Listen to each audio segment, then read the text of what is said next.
join our artist talk today. I know the weather is not nice, though double thanks. And my name is Vivian Yan.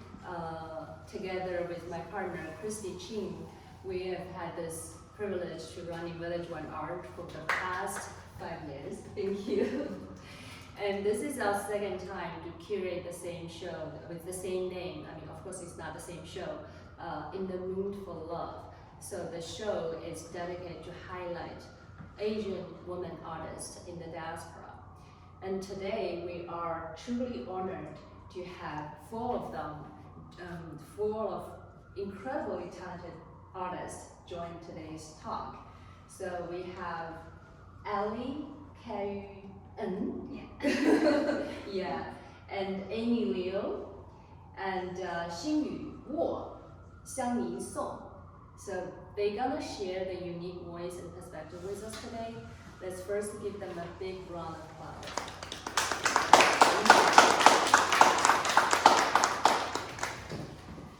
Okay, let's get this conversation started. So my first question is gonna go to Ellie. Ellie had a solo show with us in 2022. The name is Guilty Pleasure. And I think a lot of people who know your work would recognize, so you paint a lot of self-portrait, right? You yourself are, the figure in most of your paintings. So I want to know, how does it work as the painter and model at the same time? So how accurately do you think you are being, depicted? I think it's like a 50-50 to me, like that in terms of accuracy. I still categorize my paintings as self-portraits, but then 50% of the non-accuracy comes from I think it's who I could potentially be instead of it's me right now. Like for example, when I'm painting, I look at myself as a mannequin when I'm painting, and then when I'm done with it, I would look at the painting and be like, wait, is this really me? Am I wearing the dresses? Because I don't usually wear that dress every day. Every day I'm in the studio without makeup and with my studio outfit, so it's different. But then, sorry, I'm so nervous. It's okay. But then I feel like the 50% accuracy comes from the perception of. I think the 50% also comes from how people look at me, the perception of self, which I find interesting because when I look at myself, it's usually through mirrors and pictures, right? And then in mirrors, it's usually flipped, and then in pictures, I'm usually distorted. I think so. It raises this question, how do I really look like? So I think that also based on the audience feedback. For example, in the opening of the show, my friends and some strangers came up to me. They're like, "Oh, I recognize you from the painting." So and that gives me confidence that I painted myself accurately. So I guess to answer your question, I guess 50% is I subjectively think it's accurately it's me, but then 50% is who I could be, which is also that's what my work is about, because it's about experimenting with different identities through clothes on canvases. So that's super interesting. We have this work here, so you and your boyfriend together, Timo. Which 50% are not so accurately painted? So I'm glad that you recognize the 50%. The 50% is you recognizing it, right? So immediately gives me confidence that I painted him. But when I was painting him, I just see him as a mannequin and a character of my painting. Just conveniently, because this painting is about love, so it would be it makes sense for me to hire him as my model, because as a lover, it would be nice to reference his expression of care as a reference for my painting. Speaking of love, so how do you see your work related to the show In the Mood for Love? First of all, In the Mood for Love is one of my favorite movies. I think it subtly depicts different aspects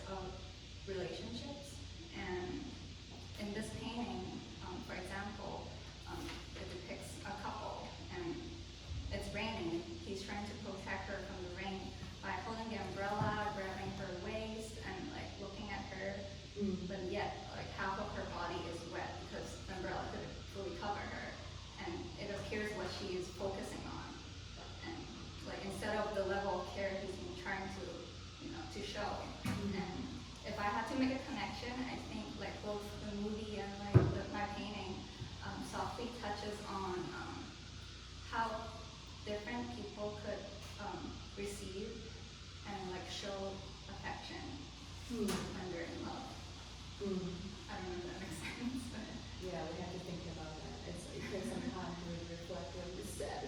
Okay, but let's move on to Amy. So we also had a solo show with Amy. That was 2022, if I remember correctly, with Oasis, right? And let me quote what you said in the press release. You said, ultimately, the work, your work is a story of becoming. It's me discovering who I am under layers of facade and armor. So you are usually, spend a lot of American of very complex human things like memory, reality, emotions. So how do you approach to things like that? Because it sounds very abstract, Right. but at the same time, they're not really abstract things. Right, that's a great question, thank you. So, I consider my work as my observation Mm-hmm. of the shared human experience Mm. of us constantly searching for a post-traumatic oasis, Mm-hmm. where even though it's hard, even though there's so much challenges in our life, Mm-hmm. we always would desire joy and Mhm. peace. And with the increasing amount of mental health crisis, I feel progressively more convinced and driven Mm-hmm. to celebrate the shared human experience of searching for peace. Mm-hmm. And in my work, I constantly try to capture the subtle tangle, the psychological tangle Mm-hmm. between joy and pain, Mm-hmm. between hope and despair. Mm-hmm. And it is that duality that makes life beautiful. Yeah. Is that it's hard, but we try. Okay. And I hope that in my work, when the viewers see it, Mm-hmm. they will be able to get a glimpse of that, my peace and my joy in the chaotic world that we live in. Mm-hmm. That's beautiful, but can you be more specific? I mean, if you take this word right there, mirage. So, I mean, a lot of people would use like ephemeral beauty to describe the work. It looks very peaceful. So how does it, have this very strong, intense feeling of pain and peaceful exist at the same time? Absolutely, that's another great question. So this painting, Mirage, is my newest work. Yeah. And as I hinted before, it's all about joy and pain. And sometimes the pain is hidden. Mm-hmm. Sometimes the joy is more overriding with everything that we see. Yeah. For example, if you look at the painting, it's full of objects of desire. There's blooming flowers, there's beautiful figures looking at you. Yes. However, Mm-hmm. as we all know, flowers are notorious for being short-lived. Yeah. They are fading. Mm. They are hard to capture beauty. They are always decaying, Mm. even though they're beautiful. And the figures, even though they're looking directly at you, they are slightly melancholy. They are looking slightly sorrowful. And the hand is placing in front of all the objects of desire. It seems like it's touching the flowers, but it has a distance. It cannot protect the flowers from decaying, nor can it reach in to comfort the figures. And is my way of expressing our constant struggle to find joy and peace, even though we know that it's fleeting. Mm. Wow, that's really beautiful. Now we have to get a different eye and different feeling. So let's move on to Xinyu. Xinyu, we also had a solo show with her. That's Starry. I'm sorry, I always from Starry Heaven Moral Law. That was a beautiful show, and your work would describe as place humankind in a larger philosophical context. So, and a lot of your work, I would say most of your work has this surreal quality. So, what behind this, what inspired you to take this approach? What inspired me? That's a good question. So, I studied oil painting during the college. During that time, we like to follow those German artists. There's German painters. There's an artist called Liu. He's surreal and the narrative. If like to say like what inspired me, I could say like he's the first influencer to me. Yeah. And later, after I came to the United States, after I came to SV and MFA Fire program, I would like to explore more, like something different. So I try like very huge surreal sculptures, like the whole entire room, that kind of huge. And also I try experimental videos. So during the process of making those experimental videos, like I had to do some research, right? So I look at those like early great video artists, for example, like Hitchcock. Like I really love his storyboard, which inspired me a lot. And also like there's an artist called King's Anger. Like his style is like it's very like mysterious and surreal. And there's another artist called Maya Deben. Like she's active in 40s. Like many people don't know about her, but she's the first female video artist who actually does the experimental films. Like she's the first one.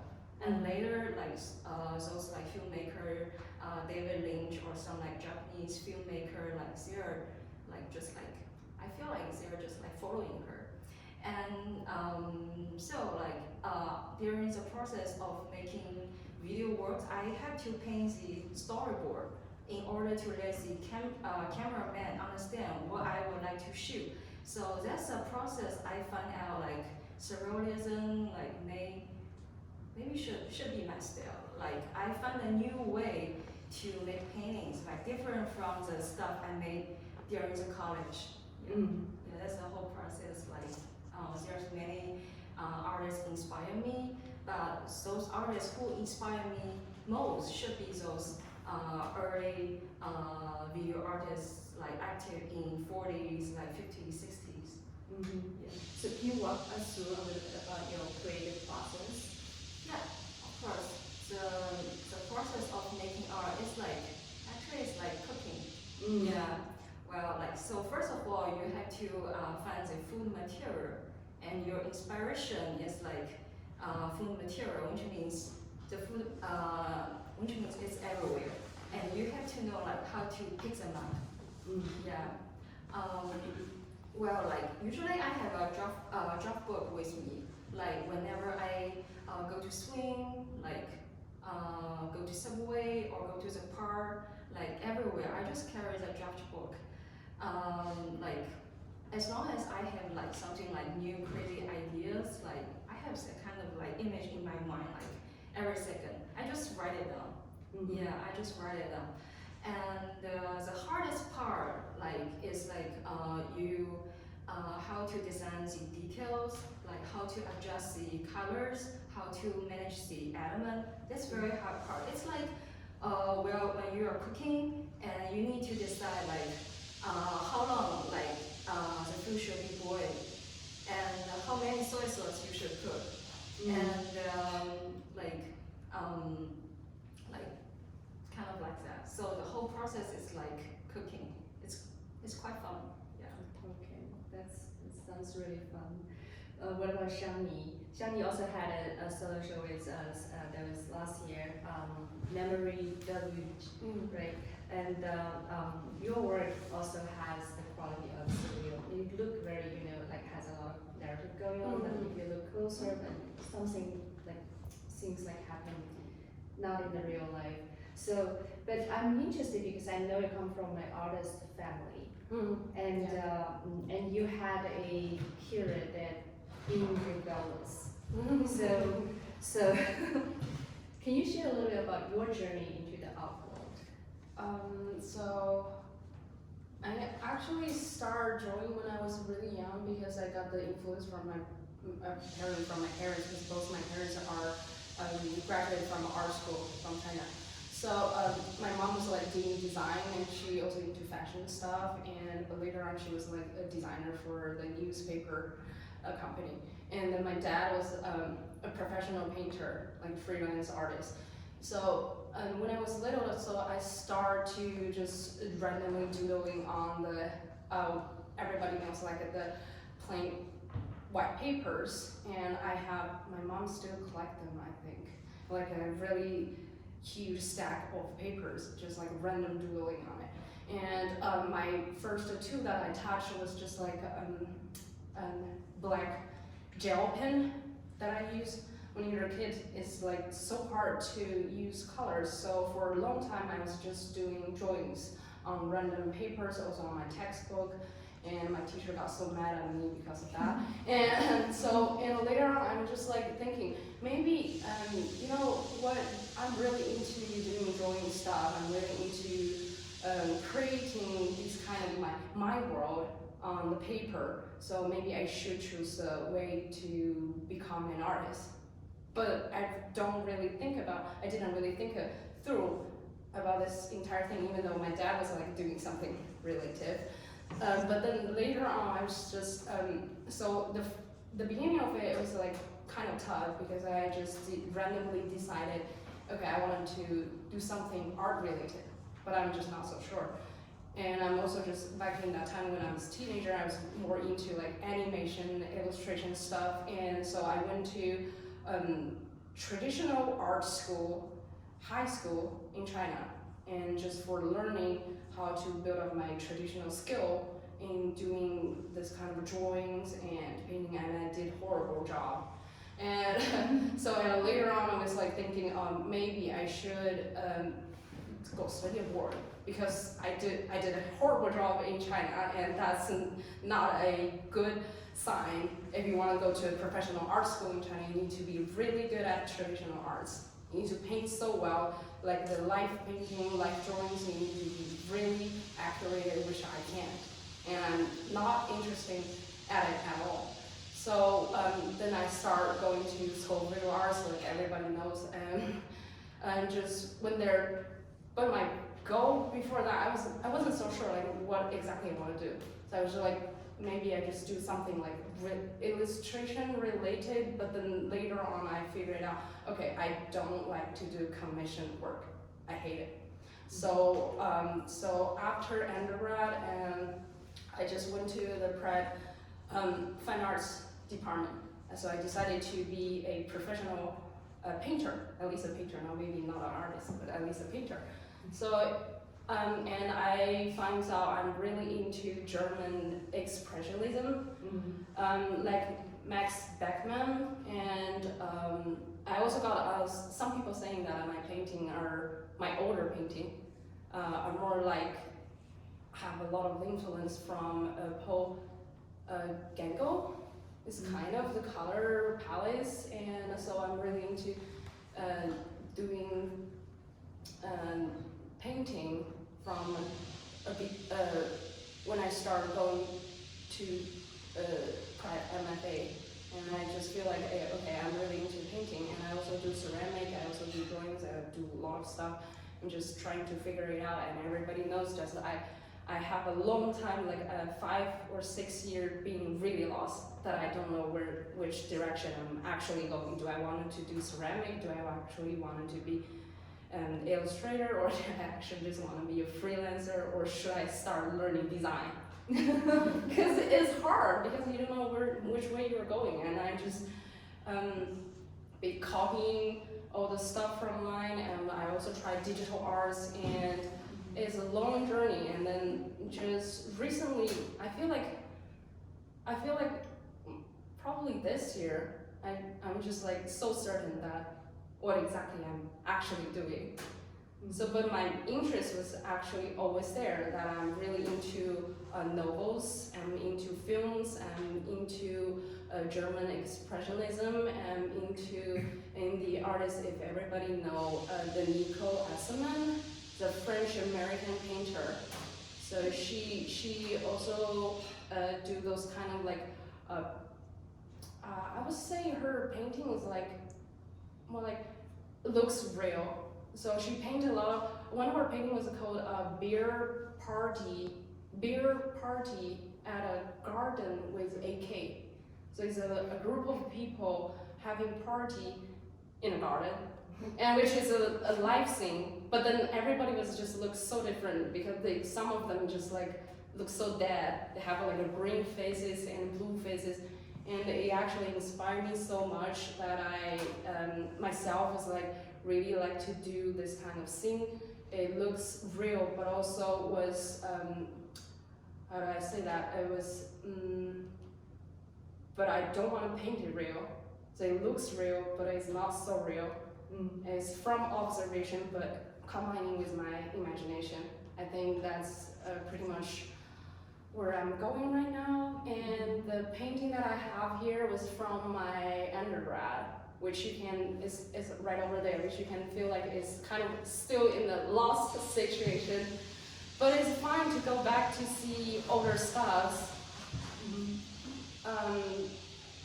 I don't know, I was like so lost and ashamed of facing all my old paintings. I'm like, oh, these don't feel right to me. But then just from now, I'm just looking back, I think the things that I'm liking was always the same. The thing that I'm avoiding before is always there. And it was pretty fun to just look back.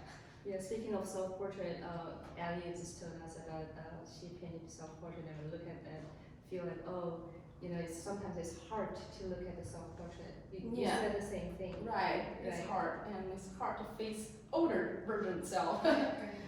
Yeah. And how do you choose the idea? How do you choose like what you want to paint? Because sometimes you use like really, like the moment, a lot of people don't really pay attention, like the yellow wrinkle that was in the in last solo show. Yeah.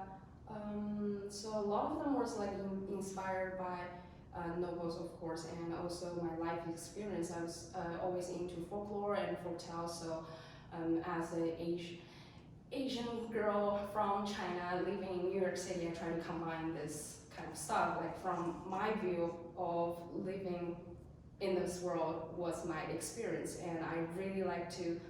I know a lot of people are saying that maybe you should paint something more fully happy, but then I feel like being alive sometimes is so awkward. So my painting sometimes is about the awkward moments, which I have. I also talk about relationship, like awkward relationship of being a child with a mother, or like an awkward relationship when you are outside there with some stranger guy being rude to you, or the happy and combining also this kind of weird relationship when you are actually playing a 4-player mahjong game, but you have to wait for another one. Yeah. So I think that's where I'm going right now. Yeah. That's relationship. Relationship is a big thing in a lot of painters' work. Ellie, your boyfriend is here, Timo. So you both paint each other, and you both appeal on each other's work. So how do you handle this like a love work relationship? And because a lot of people say, oh, I handle love work by balance, you know. Then can you say the same? I can't speak for him, but I guess there's there are pros and cons, and you know, like pros is like when he's my model, I could be 100% honest with what I want from him, and like for him to be my model, and he's not the only models that I've hired. Like I've hired models like based on like different stories of what I want to tell on canvas. For example, like if I want to paint a musician, I don't think I'll find him to be my model. But yeah, for that painting, I think it was very happy for me to like have him as my model because I could capture like his care, you know, like and a photo as a reference for me to like try to express it on canvas. Yeah. Do you see it as a cooperation between you two artists, or is it purely your own work? I think it's purely my own work, but I do ask people for advice. Like I'll ask Tim or like also my other friends like for advice when I need one. So yeah, I see it as individual. As That's not rare in the artist world. By the way, Amy also used her husband as model is right there. Right? Well, I generally use people, as references, but I do reimagine them as characters and Oh. stand in, yeah. So it's based on a real person, but it's not 100%. Well, yeah, we gotta get our references somewhere. Yeah. So. Yeah. Could you tell us more about the reference? And we also noticed that you said you use a lot of flowers nowadays, has like continuous motif. So you mentioned a little bit about how flower could be, only last for a few days, and is that the main reason or any more reason behind Yeah. that? So I feel like flowers has just always been such a prevalent subject matter in like Western, history of painting. I feel like just so many artists just love the beauty and the fragility of flowers, and there's so much symbolism that goes into what it means to portray these flowers, right? Like it can mean love, it can mean decay, even sometimes death, because flowers can link to death. And so for me, in this new series, I think I am reinterpreting that symbolism into representing my observation of the fragility, just the transience of the human jewel. It fades, it comes, and it goes. Wow, that's really beautiful. I'm a big flower person. I have to think about what's the meaning behind flowers. Xinyu, your work, sometimes I can't quite get the message behind it. It feels like they are, for example, the last one that we had in the solo show was the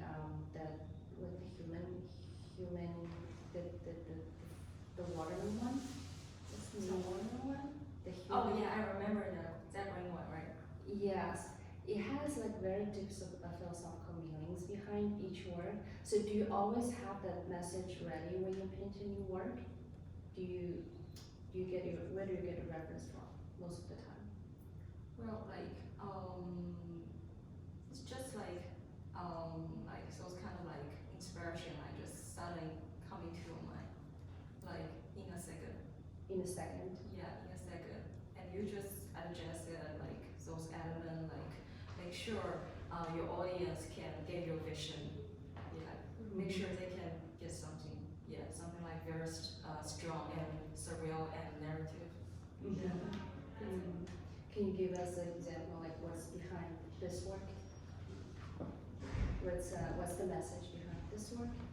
For example, like this work, actually it's originally based on the house, like right in front of the my apartment. So recently I'm would like to paint something like about light. Like light means something like very strong, very positive. Cause I found out nowadays people they getting very anxious, stressed out and lost of faith all the time. Think about if there's a society they are running without faith, it's kind of different. It's kind of dangerous. So that painting called every moment, everywhere. I just would like to tell people enjoy each of your breaths, enjoy that moment. Yeah, don't worry about the don't worry about the future. Don't over considering your past. That's a message I would like to convey from that painting, and also there's a message I would like to convey from my recent paintings. I'm always painting something related to light, something related to everything, every moment about that subject. Yeah. Interesting. Okay. I think I have going over the questions I prepared for you guys, but since we have artists in this room right now, so I wanna ask if you guys have any questions, we can join the talk. Actually, this one's for you specifically, Amy. In your work, it seems like you reference a lot of classical antiquity and like the rounded arches and the use of linear perspective and the different symbolic objects. And I was wondering if that's something you're doing consciously and what it means to you. Great question. Sorry, I'm long. Thank you. No, it's great. Give me a time to think. No. So that's a wonderful question because we, as artists, we all interpret reality from our own perspective and what we know and what we enjoy. And for me, I oftentimes interpret landscape or portraiture, like just my narrative, through the lens of classical composition and surrealism. And that is an intentional form of almost coping mechanism, if you want to call it. So I think I create a alternative reality for me to be able to face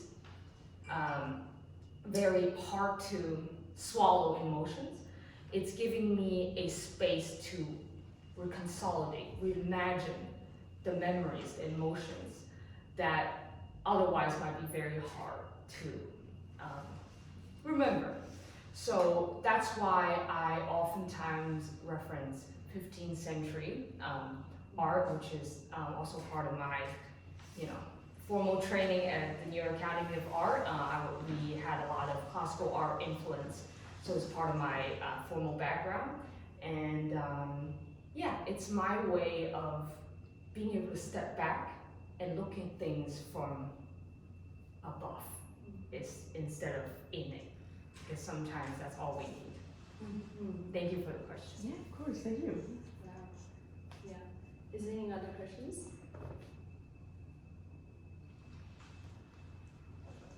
Yeah, please. Question for the light topic on this painting here.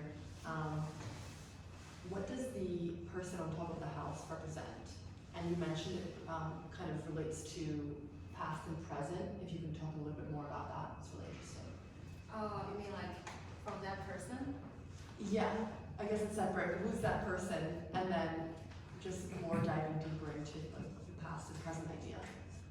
Yeah, cause like every time I create like each paintings, like cause like we just mentioned like surrealism is kind of like my style. Like when I was like making that painting, like the message I would like to convey is like, well, every moment like in your life, which is like beautiful, like enjoy every breath of you. So like I would like to like create like something like very like surreal like narrative. So that person on the top is like I wanna like makes the whole image like looks like more like narrative and looks like a paradise, like a dreamline, like something like that. So that's why I add a little like naked woman on the top of the roof. Yeah. Yeah, there's a bunch of like naked women in my paintings. Yeah, Yeah, in my recent paintings too. Yeah, I saw that same woman show. I was thinking that from a show, it's called Raised by Wolf. Oh yeah. That machine looks very similar to this. So it didn't give me the light, the enlightening experience. Instead, I feel a little bit anxious.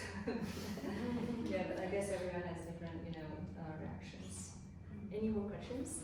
I have a question for Xiangni, and would you share more about the transition period where you went from little lost to knowing what you wanted to do as an artist? Could you share more about that? Did that happen overnight, or there any significant event happened that snapped?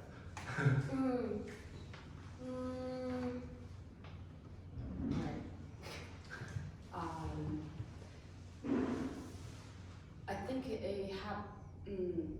So it's really how should I say this? So first of all, I think you need to realize that you are actually lost. If you're not realizing it, it takes much longer time for you to knowing that where you're going. When you're lost, How did you know you were lost? because I feel like I don't want to do illustration stuff. I actually tried really hard on that, I went to do interns for the animation companies. I do illustration, I do freelance works. Well, and then I just realized I can't find myself in those works. I can't find joys in them. And then the problem with me specifically was I like to creating my own stuff, but then I'm also avoiding it because my parents are doing art related stuff, so I'm just figuring, and they just keep telling me, oh, you know, being an artist is hard. Being an artist is hard, and I feel like you need to find something like actually a job. So if it's more closer to finding a job, is you study design, you do illustration, you do whatever in a company. You go to work 9 to 5 every day. And then so I did try so hard on it. I went to I went to the non-credit design classes, and I just figured out that's not for me. I tried. I just try so hard, and then I put myself there. It's super stressful. And then so I start thinking, okay, so I'm back to where I started, so where I'm going. And then I just realized, okay, I really like to depict all the cute stuff in my life. For example, I like animals. I have cats, I have dogs, I also have 2 parakeets right now. I love animals. So why should I not start just painting them? So I start doing this kind of random stuff from my life, and also I paint life drawings, life paintings of my roommates, friends. I did a series of digital paintings for my friends, and everybody just sending me selfies online. I would say, I will do a free painting for you guys, because I tried to sort it out, and it did work. And it takes, so I start realizing that I'm lost from 2020, when the pandemic began, and you are completely cut off from outside world. So which you actually have time just sitting by yourself and thinking, okay, where should I go? So I started doing this series of practice, and then also I went to the Pride MFA. It did help so much because people there are really nice. And well, they're not actually giving me any advice of producing arts, but then they support me. And I think support from family, friends, and your teachers, your colleagues, that's so helpful. That's very important. And so step by step, I just start realizing, okay, I'm interested in these stuff, and I'm gonna continue working on those, like exploring more, observing life, observing people, and then combining them with my imagination, and combining them with this kind of awkward, anxious, or like happy, but also my thesis professor was saying that sometimes you have a dark humor in your works. I don't know if you can see it, but it's complicated. But then it takes time, I would say. Sometimes, I mean, I still have friends that are still lost at this point. I would just say, keep going. You're not going. If you're just sitting there and be like, oh, I'm so lost, then you're not going anywhere. You have to just step up, keep going. And I mean, it takes time, at least 3 years. It might take much longer. So now you're not lost, so you made your decision, right? You are very firm. Yeah, I'm not so exaggerated like I'm lost, but I think so. Like my older classmate said, it was like you shouldn't really be clear, like be 100% clear about what exactly you're doing right now. Then it means it's boring. It means you already see the endings. And also it's not just for art, for everything. And for your life, you shouldn't be like, see, okay, this is gonna be me in another 50 years. That's horrible.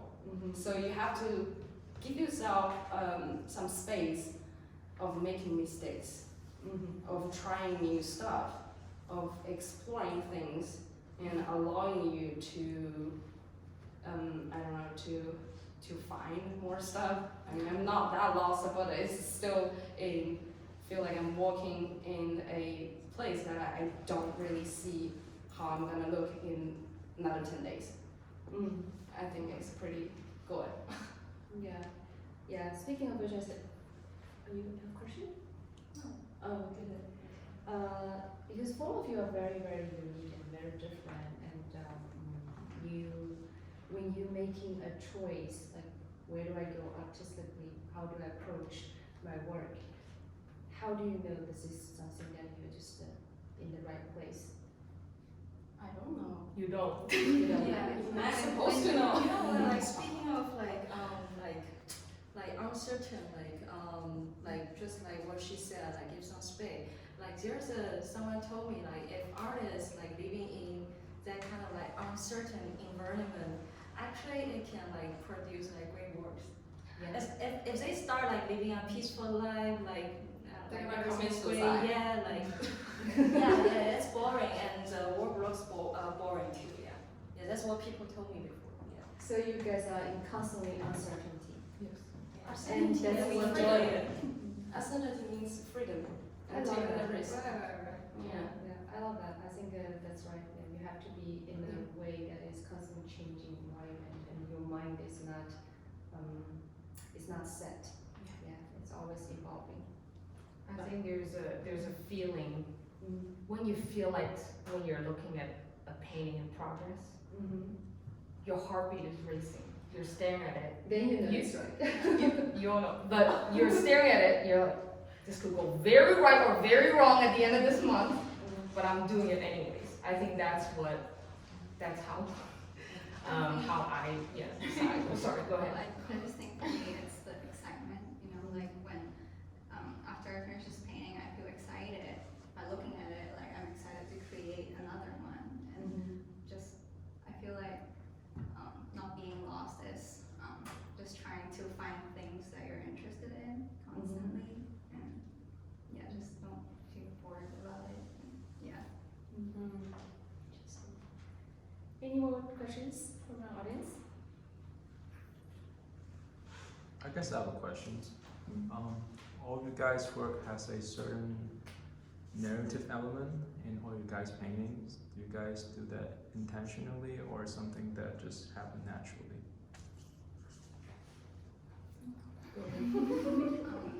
I really like short stories. And so narrative has always been something that I wanted to explore and I've been exploring. It is something I'm interested in, Yeah, definitely. yes. Yeah, if it's just like lines, like figures, color, the whole thing is like boring. It should be narrative. You know, we're humans. Humans live with stories. We are the main character of our stories, and especially with the competition with AI nowadays, I think I'm not threatened by it. Like, as in, why I'm bringing this up is because people are now buying art because it's perfect. People are buying art for the story. They're buying art for who you are. They want to see your hand. They want to see your emotion. And it's not, that's why I'm not afraid. That is because our stories, our narratives, that is unique to us. Also, speaking of AI, like the difference between AI and like artists is like what AI had is just like data and maybe memories, but they don't have the experience for the life. Yeah, the artwork is expensive, it's great, which like convey and experience the life experience from the artist. That's why art is expensive. I mean, AI is learning from human. Yeah. And So I to me- never worry about that. Yeah, human beings don't have limitation. You don't have limitation, but AI, they does. They have a limitation. They have to be fed by a new stuff. If you stop feeding them, they're not doing things correctly. And then also, it's so funny that I don't know if they fix it yet, but AI always do human hands wrong. They have 6 fingers, 8 fingers. They can't figure it out. I think human hands are so interesting, and it's just funny to see they can't really figure it out. So yeah. I'm so glad someone brought up about AI. Yeah. It's You're welcome. Yes, It's lots a of new space time. to talk about it. It's another, maybe another time we should. After party. Yeah, Yeah. after party we should Yeah. talk about that. All invited. Yeah. Anyone else have questions I want to ask? Please It's a great time to bring up. I have one more. Yeah. So this one's for everyone. As an artist, if you were to go back in time and give your younger self advice, what would you say? They're too young to do that. You're all pretty young. AI is coming for all of you. I think so. I think my advice would be stay young, like try to think young, stay young. So yeah, so you keep evolving because you know that you're young and you know you have a lot of time ahead of you. And yeah, so it's like being lost, right? It's fun to be lost And it's not fun when you eat it. When yeah. you look back, it's fun. I've been lost and then I do tell myself that it's normal. Yeah, just keep going as you said. It's like, I remember Xinyu said you swim, right? Yes. I remember like I was swimming like a lot when I was young and then that mentality came from swimming. It's like just keep going. Yeah. My By the way, you observing. swim alone. And I did, I swim when I was It's so brave. in a pool though, not in an ocean. Okay, sure. Yeah, I have something like imaging in my mind right now. Me swimming. About a painting. About water? Someone swimming alone. Never mind. Oh, Yeah, yes. speaking of like, if I would like to give advice to the younger version of me, because like when I was little, like I was always a weird kid in school, like people calling me weirdo all the time, and basically I got nothing to do. So because I have nothing to do, so the only thing I did after school is playing video games, staying in the bookstore, like because they have the air condition. Yeah, and also like attending the art class like after school. That's the only thing I did for fun. So I feel so peaceful and safe while I was like creating things. I guess that's the reason, that's the main motivation why right now I'm in the artwork. Yeah, I just want to do something like creative and also meaningful. So if I will, if I'm giving advice to younger me, it's like be more aware and go more crazy. Be more crazy. Yeah. Oh, okay. Yeah, that's my advice.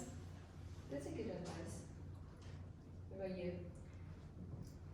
I would tell myself the sadness that when I feel like I'm not good enough, or when I compare myself to someone who's maybe more advanced in the stages of skills or career, it's because I desire growth. It's actually a sign that I am not satisfied with what I have right now. This, no matter skills, career, it's actually good. I should feel happy about the fact that I will never stop and I will never will. And I want to tell my younger self, don't be sad, grab that paintbrush and get to work. Wow, like that tiger mom. Already in the making.